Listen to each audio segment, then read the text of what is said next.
may have noticed it while driving down the 405 on your way to LAX. A beautiful temple with an elegant waterfall cascading down a hillside. And you may have asked yourself, who's buried here, a king? Well, you're close, because he definitely was showbiz royalty, for this is the final resting place of the great Jolson. Nothing but blue skies from now on. For many people, Al Jolson is best known as the star of the first talking picture, The Jazz Singer. But in the 1920s, he was Elvis, Sinatra, and Michael Jackson rolled into one. Nobody had the ability to move a live audience the way he did.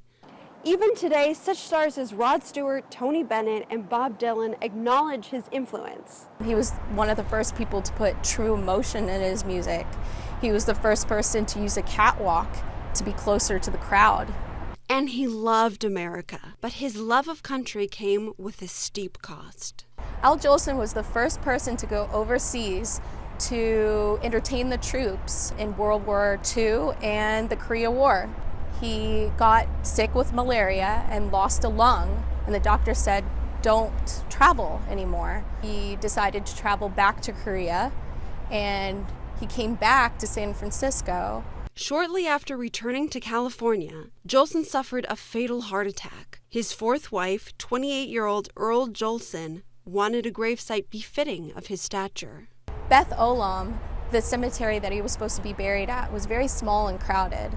It couldn't offer anything close to the memorial Jolson's widow had in mind. Then a relatively new cemetery entered the picture. Hillside Memorial Park was less than 10 years old and was looking to make a big splash with the Los Angeles film industry. So they made an offer. They would give his crypt center stage at their cemetery, pay for the fountain, as well as exhuming and moving the body, and even maintain the memorial in perpetuity.